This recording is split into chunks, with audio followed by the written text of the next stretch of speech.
This is Jonathan Ferguson, the Keeper of Firearms and Artillery at the Royal Armouries Museum in the UK, which houses a collection of thousands of iconic weapons from throughout history. And on this week's episode, with a fresh season, we're taking a look at more of the weapons of Rainbow Six Siege. The flip-flop hanging off the side, I think, is the most offensive charm I've ever seen on a video game firearm. Well done, guys. If there are any other games, guns, and mechanics that you guys want to see Jonathan break down, let us know in the comment section below, and make sure to check out our previous episodes of the guns of Rainbow Six Siege. Right, it's over to Jonathan.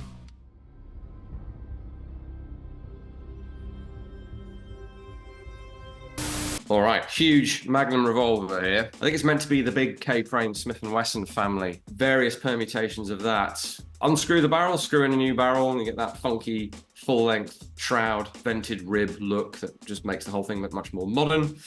And attached to that, and I don't think to the frame, is a little bit of rail on the top, which of course is essential these days. And of course the grips change as well, but at the heart of this would be that classic mid-20th century K-frame. However, although the general shape of it and the cylinder latch are very Smith & Wesson, that scalloped sort of double curved trigger guard, that's a Colt feature. So this is a bit of a hybrid.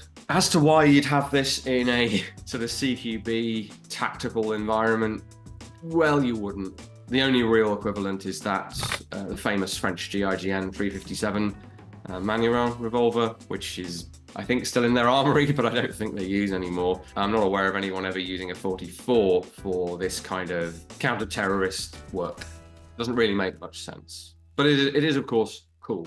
We see it there being sort of a combination of two techniques. The one being the classic cowboy fanning, where you are trying to increasing rate of fire at the expense of hitting the damn thing by holding down the trigger and fanning the hammer. Now, with a double action, that's completely unnecessary. but what's being done is more like slip hammer, which again is a single action revolver thing. So revolvers where you have to cock it first. You take a two-handed grip, you hold down the trigger again, and you just pull back and release trigger. So it's like a more accurate, slightly better version of fanning. Essentially what we see here, there's absolutely no advantage to doing it with a double action revolver. Doesn't make any sense at all. You just spam that trigger just like you would with any other handgun. Ooh.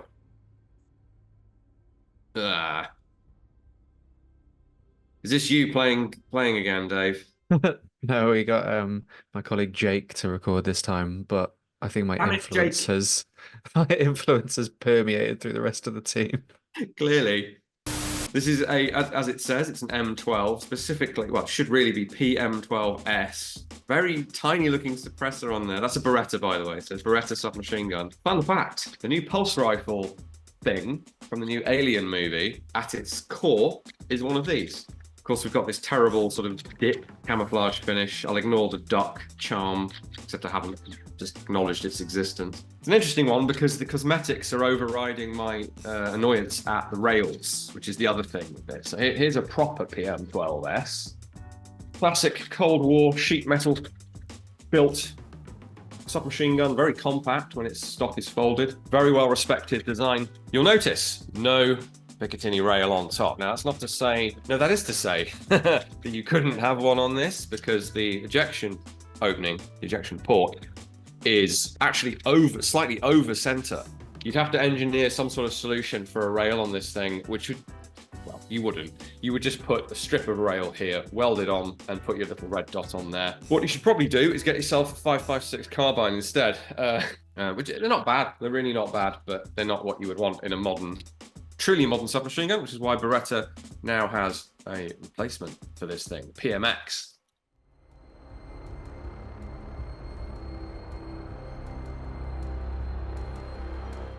Oh dear. Right, the Mx4 Storm. Now, for those of you familiar with the Beretta CX4 Storm, C for Carbine, you might not know about the Mx4. You might be thinking that's a legally different name. It's not, actually, which is very interesting from a legal standpoint. Don't forget to watch our loadout episode on the legalities of names and indeed likenesses of guns in games. The fact that this is called the Mx4 Storm, which is a real thing, is very interesting. The thing itself is horrifying because, well, let me count the ways. I think the Leprechaun paint scheme is probably the chief offender. Clearly that's optional, so I'll move on from that. That suppressor looks far too small, like it's scaled right down. Classic video game dispersion pattern there, although not too crazy. I've recently learned the Counter-Strike dispersion patterns are absolutely crazy. This at least is basically just going straight up with a little bit of lateral play. And I guess if you held it really loosely and just let it ride up, it might do that. Realistically, it's also going to if you're going to hold it that loosely, it's also going to climb up and right, like basically everything does if you have it in your right shoulder.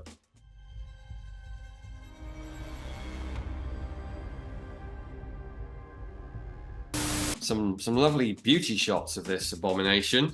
Thanks, I guess. Very nice texturing on that with that Damascus watered steel kind of finish there. Obviously, an AK derivative like this is not manufactured from any kind of special or pattern welded, whichever definition of Damascus you're using. AKs aren't made from it.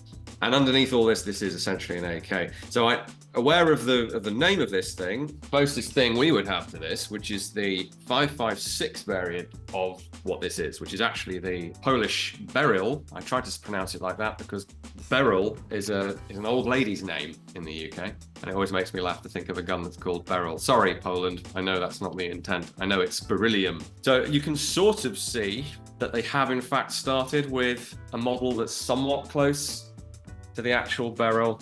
It's a pretty steep departure.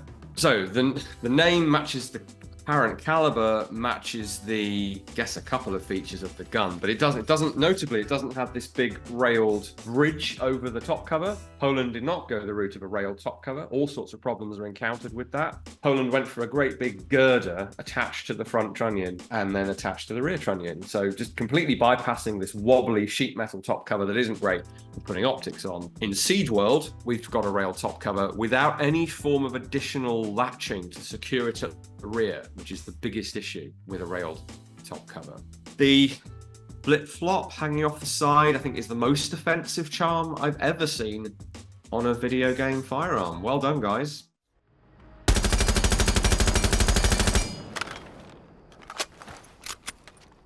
Okay, HK416. We only have the old school HK416, the base model.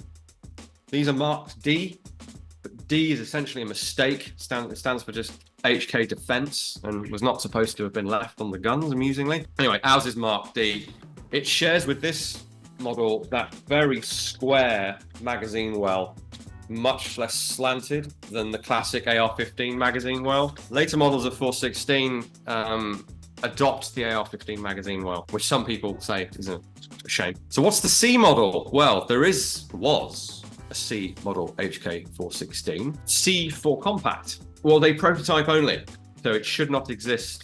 Well, I guess Team Rainbow have very good contacts, so maybe they specifically acquired it. But it's pretty out of date by this point. This thing was around 2011-ish was the last time I think anyone saw one outside of the HK grey room. This is broadly correct for the 416C. Looks like the correct 10-inch barrel, I believe it was. That sliding telescoping stock with the short buffer tube is correct, although I don't think the stock is quite the right design, having been looking at these recently. The one thing that I believe is wrong, and there might have been a variant that had this, but I've never seen it in pictures or video, is that front gas block. So you can see on this one, this is your gas block. The tube attaches to the rear of that, pipes your piping hot gas back into the action to operate the rifle, or carbine in this case. Attached to that on your earlier 416s, and in fact if you specify it as a customer, I believe, is this folding front sight. And the 416C had that because that was basically standard at the time. It did not have a longer rail that goes over the gas block without the front sight fitted, as far as I'm aware. So if you're going to nitpick it, that would be the nit to pick. But you know, this has been modeled pretty closely on the real thing, including the little minor feature of this rounded feature here, which is the housing effectively for the cam pin, where the bolt rotates and locks the bolt to the barrel. It needs a little space for that pin to rotate into, otherwise it would hit the wall and wouldn't work. On the AR-15 family, that's square on the 416, they made it round.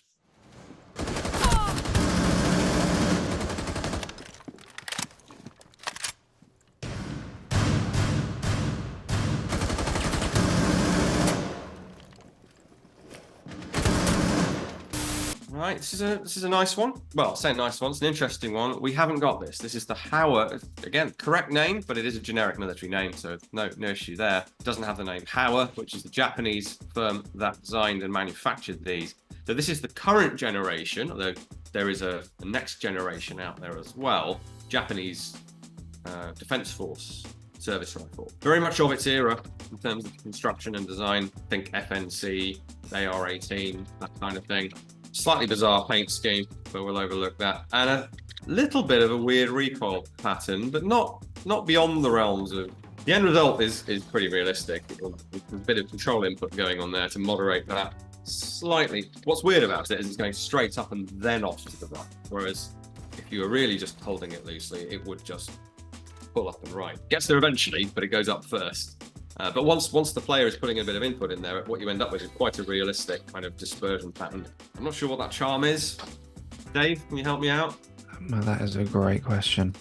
This might be beyond even my talents. I think it's a zombie bunny rabbit. Oh, okay.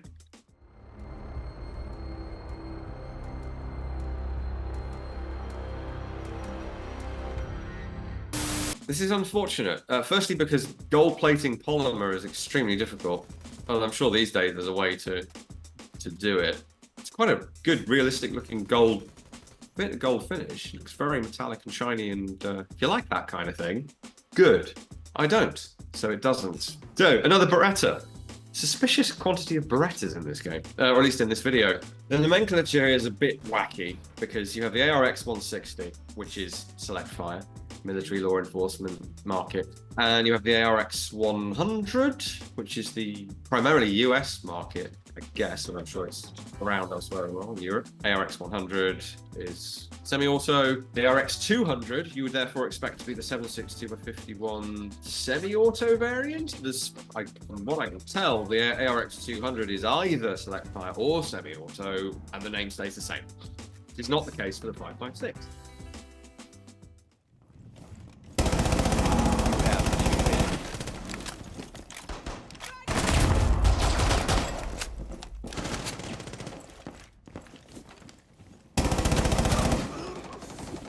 This is a very interesting inclusion, to which I was tipped off, hence there's one behind me.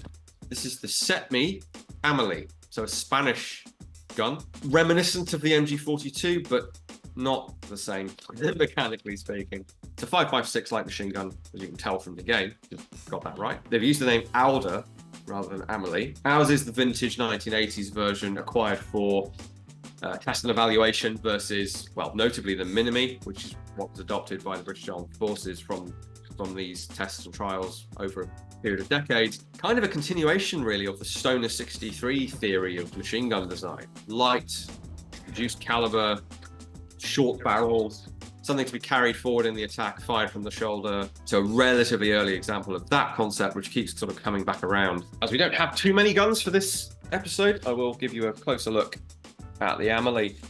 Even the stock furniture is, I think, I guess because I was a kid when this came out, looks quite space age. Ubiquitous 1980s carrying handle with the sight built into it. It's extremely cool. So inspiration was from the MG42, but they departed pretty radically from it.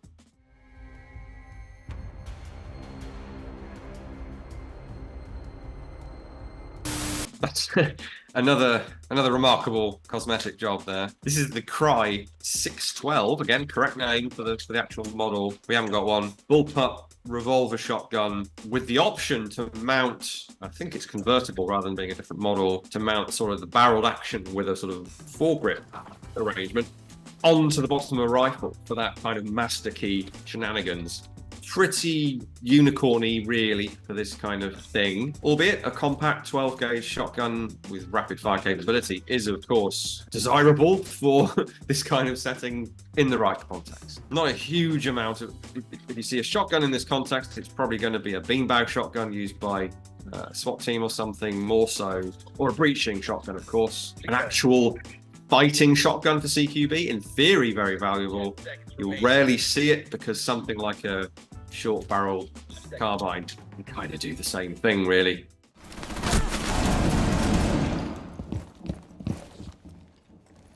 Double elimination.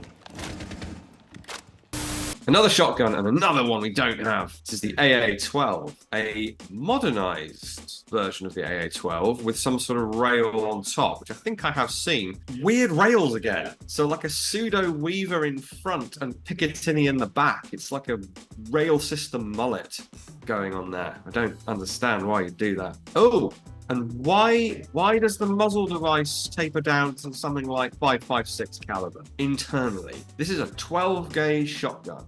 Oh, the spread there is hilarious, excessively hilarious. That really is like Doom 2 super shotgun. Instead of being from one blast of 2 barrels, it's from a series of automatic but very slow shots, and they're just appearing all over the place. So the end result is that of the super shotgun, kind of.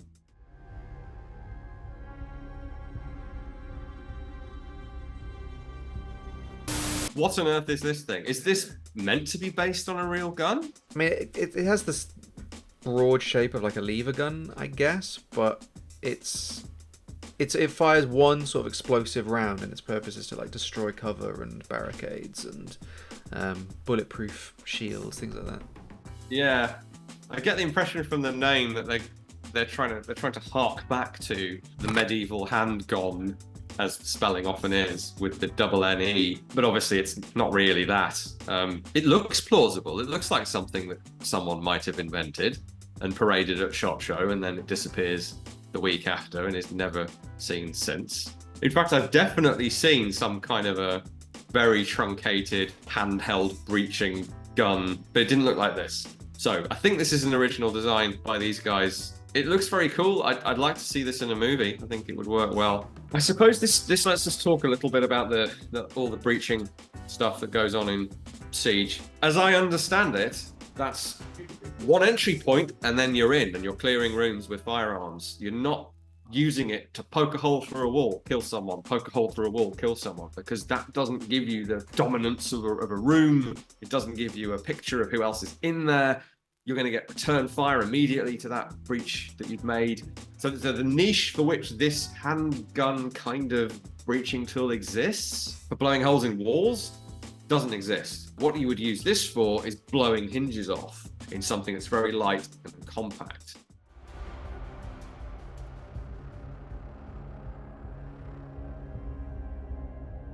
There's that paint scheme again.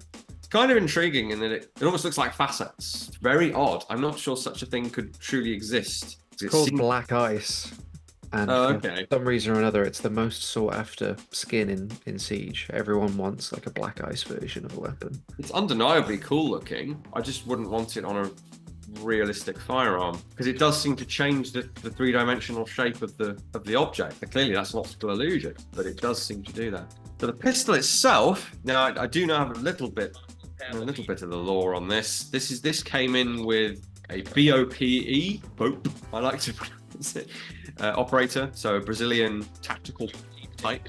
It has the frame-mounted safety of the Taurus PT series, the PT92. There are other numerical variations for different configurations, but the classic is the PT92, a reference to the Beretta 92, of which this was originally a licensed copy. The license agreement ended, seemingly amicably, and Taurus in Brazil carried on making Beretta 92 patent firearms. However, Siege hasn't modelled a PT92 or any other Taurus. It has modelled, bizarrely, the pistol I picked up first, which is the original Beretta 92. Just 92, no S, no F. They've modelled this, so it has the frame-mounted safety, which is why it's on the Taurus, because they just carried on using it. The model they've modelled has the heel release. Not quite in the heel, but so the magazine cap is here. Press that button, out comes your magazine. Now, I believe it was for the 1985 American military pistol trials. They insisted on a 1911 style catch up here, and that's when it moved to here and became the 92SB, which then became the 92F, and the rest is history, which is much easier to reach, to drop free. You can do that with the 92, but you have to do it with your support hand, which means you've got to hit it, hope it drops free, and then retrieve a fresh magazine for your reload. So it's too slow and not what soldiers were used to, not in the US. It's kind of bizarre to see that antiquated last gasp of the heel release, really, in this game, especially in the hands of a Brazilian.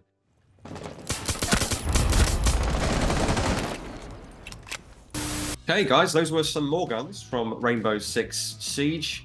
I've got a lot of history with the Rainbow Six franchise, not a great deal with Siege, unfortunately. I'm still hoping for a return to the tactical roots, please, guys. Anyway, hope you enjoyed it. We, here at the Royal Armouries, we have our 3 museums, our social media channels, our own YouTube channel where you can see more of me wittering on about guns. But whatever you do, come back and join us again next week.